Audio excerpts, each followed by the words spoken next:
Rules protect us. Boundaries protect us. Having a relationship without rules or boundaries means you have no protection. You can't have relationships that kind of make themselves up as they go along. That's a poor relationship. True, it's a relationship, but it's just a poor relationship because it's a relationship that you can't possibly control.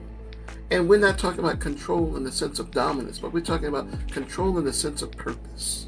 See, the controlling of a relationship is the individual responsibility of both persons involved. You are responsible for the joys and privilege of the other as they are responsible for the joys and privilege of you. So you've got to have boundaries. Without boundaries, you absolutely have nothing. You're not even friends. You're not even foes. You're just nothing. You're just in existence. Is that what you really want? You require substance. Put up some boundaries. Enjoy each other. A mask is a cover. It's something that may be used to hide your true identity. So men who wear masks, and even women, are not necessarily pretending. They may not even realize they have a mask. Sometimes we have a face, we have a mindset that we are particularly unaware of until it's brought to our attention.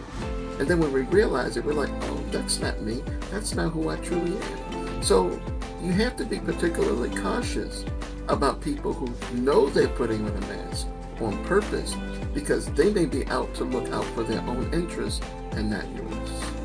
You've got several different types of men in this world. You've got men that are fathers, and then you have men that are daddies and pop-pops. A pop-pop is a man that's involved in the life of his child. May not even be his child, biologically. Might be somebody else's biological child. Might be somebody else's biological child. But the point is, he's spending that time that should be had with the biological father. So the question comes up, is it necessary that you have a relationship with your biological father? The answer is no. I mean, it's ideal, but in reality, it's not always possible.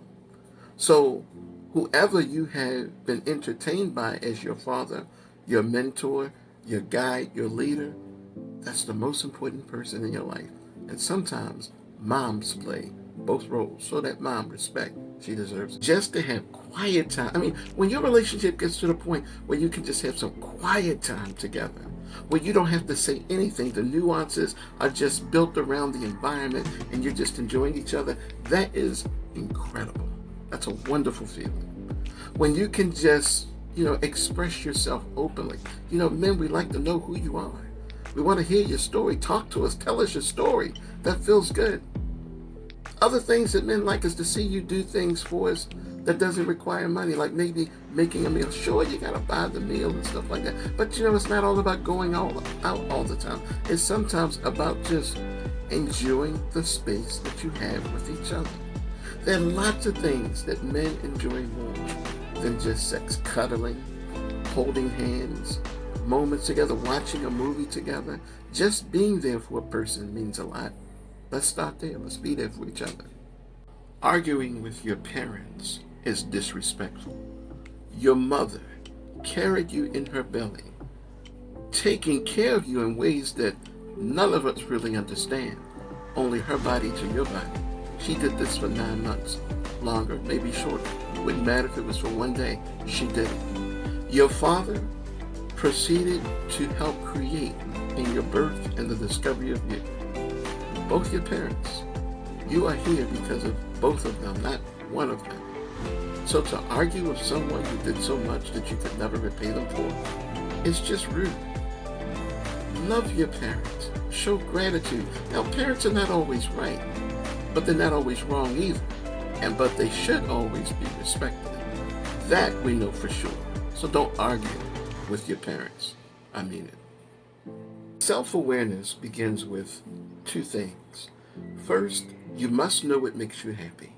And secondly, you must know what makes you sad. In the middle of the two is a definition so amazing that it clearly defines who you are.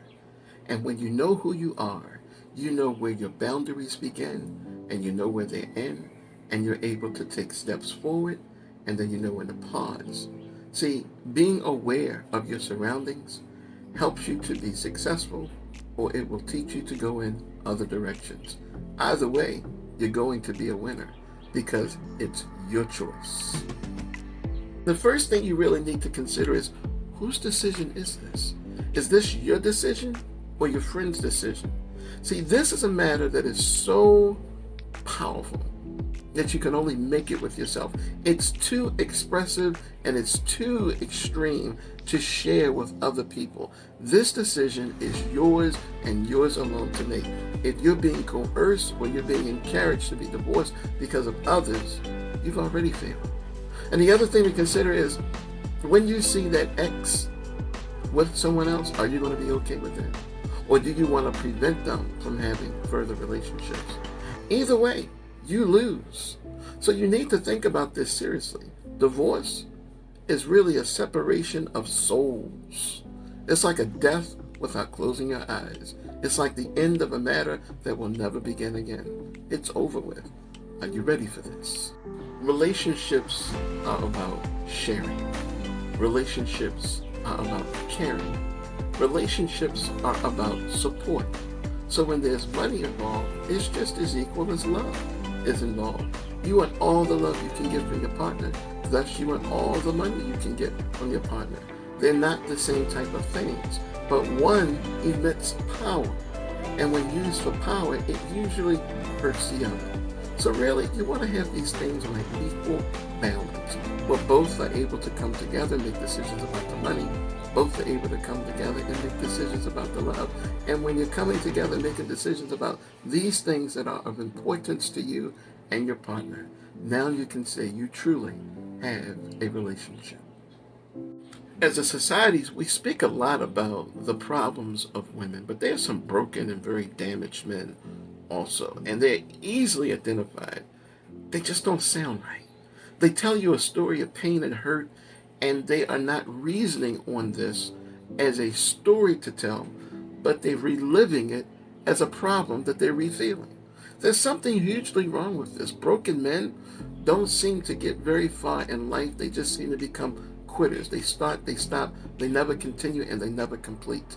So you want to be cautious. I'm not saying you can't help them, because everybody can be helped. But I'm just saying, listen, what do you want? Do you want peace of mind? Do you want tranquility? If you do, a broken and damaged man is not the answer. Age is irrelevant to relationships. It's irrelevant.